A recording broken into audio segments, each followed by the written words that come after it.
తెలంగాణ పట్ల కేంద్రం వివక్ష చూపుతోందన్నారు పెద్దపల్లి ఎంపీ గడ్డం వంశీకృష్ణ. ఎన్నిసార్లు విజ్ఞప్తి చేసినా రాష్ట్రానికి నిధులు ఇవ్వట్లేదన్నారు. కొత్త విమానాశ్రయాల గురించి అనేక సార్లు కేంద్రాన్ని కోరామని చెప్పారు. ఎయిర్పోర్టుల విషయంలో తెలంగాణకు కేంద్రం అన్యాయం చేస్తోందని చెప్పారు. ఏపీలో 9 విమానాశ్రయాలు ఉండగా తెలంగాణకు కేవలం ఒకటే విమానాశ్రయం ఉందని చెప్పారు. కేంద్ర మంత్రులు కిషన్ రెడ్డి, బండి సంజయ్ రాష్ట్రానికి ఎన్ని నిధులు కేటాయించారో సమాధానం చెప్పాలని డిమాండ్ చేశారు. తెలంగాణకు చెందిన కేంద్ర మంత్రులు ఏపీ అమరావతికి నిధులు అడుగుతున్నారే తప్ప రాష్ట్రానికి నిధులు అడగడం లేదని మండిపడ్డారు. సింగరేణి కార్మికుల పెన్షన్ పెంపు కోసం పోరాటం చేస్తానన్నారు. విద్యుత్ కార్మికుల సమస్యను ముఖ్యమంత్రి రేవంత్ రెడ్డి దృష్టికి తీసుకెళ్లానని చెప్పారు ఎంపీ గడ్డం వంశీకృష్ణ.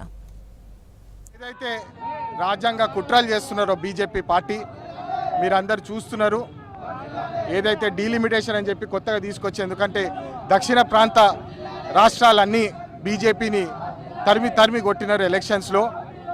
వారు సౌత్ స్టేట్స్ ఏదైతే ఉన్నాయో దాంట్లో వాళ్ళకి సంఖ్య పెరుగుతలేదని చెప్పి బీజేపీ పార్టీ కొత్త కుట్రతోటి రాజ్యాంగంని వాళ్ళ చేతిలో తీసుకొని నార్త్ సైడ్ ఎక్కువ సీట్లు, అంటే ఉత్తర రాష్ట్రాలకి ఎక్కువ సీట్లు ఇచ్చి వాళ్ళు మళ్ళీ గెలవాలని చెప్పి ఏదైతే వాళ్ళ ఆ చెడు ఆలోచన ఉన్నదో, ఎలక్షన్ మేనేజ్మెంట్ ఆలోచన ఉన్నదో దాని వ్యతిరేకంగా రాజ్యాంగం హక్కుల ప్రకారం మేము పోరాడతామని చెప్పి మళ్ళొకసారి తెలియజేస్తూ, మీరందరూ చూసినారు పార్లమెంట్లో కూడా బండి సంజయ్ గారు మరియు కిషన్ రెడ్డి గారు అమరావతికి ఇది తీసుకురావాలి అది తీసుకురావాలని చెప్పి అనేక స్టేట్మెంట్లు ఇష్యూ చేసినారు. కానీ తెలంగాణ నుంచి గెలిచి తెలంగాణ ప్రజల ఆశీర్వాదం తీసుకొని వారు ఏదైతే మంత్రులు అయినారో తెలంగాణ కోసం ఏం నిధులు తీసుకొచ్చిండ్రు, ఏం ప్రపోజల్ పెట్టినా దాన్ని రిజెక్షన్ చేస్తున్నారు.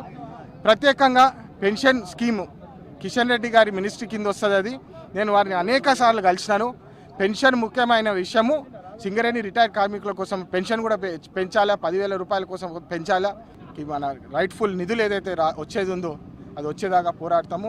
మన ఎయిర్పోర్ట్ సంగతి కూడా అంతే చేస్తున్నారు. ఆంధ్రప్రదేశ్లో 9 ఎయిర్పోర్ట్లు ఉన్నప్పటికీ మరి తెలంగాణకి కేవలం ఒకటే ఎయిర్పోర్ట్ ఇచ్చినారు. గత 10 సంవత్సరాలు బీజేపీ సర్కారే ఉండే, మరి ఎందుకు కొత్త ఎయిర్పోర్ట్లు తెలంగాణకి ఇష్యూ చేయలేదని చెప్పి వాడిని సూటిగా ప్రశ్న కూడా అడగడం జరిగింది.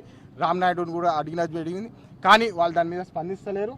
ఖచ్చితంగా మేము ఈ పోరాటం కొనసాగిస్తాం. పెద్దపల్లి ఎయిర్పోర్ట్ విషయానికి ఈఎస్ఐ హాస్పిటల్ ఏదైతే రామగుండంకి రావాల్సి వచ్చిందో అన్ని క్లియరెన్సెస్ గత 2 సంవత్సరాలకి వెళ్ళి ఫాలోఅప్ చేసి మేము చేయించుకున్నాము. మీరు చూస్తున్నారు కూడా. కానీ ఫైనల్ స్టేజ్ ఇష్యూ చేసే స్టేజ్కి తీసుకొచ్చి వాళ్ళు ఆపి పెట్టేసినారు. ఎందుకు సార్ ఇట్లా అన్యాయం చేస్తున్నారంటే, లేలే అమరావతికి మేము ఇది చేస్తున్నాం అది చేస్తున్నాం అని చెప్పి 5 లక్షల కోట్ల రూపాయలు అమరావతికి కేటాయిస్తున్నారు, కానీ తెలంగాణకి ఎంత ఇచ్చినారని చెప్పి పార్లమెంట్లో కూడా నేను సూటిగా అడిగాను.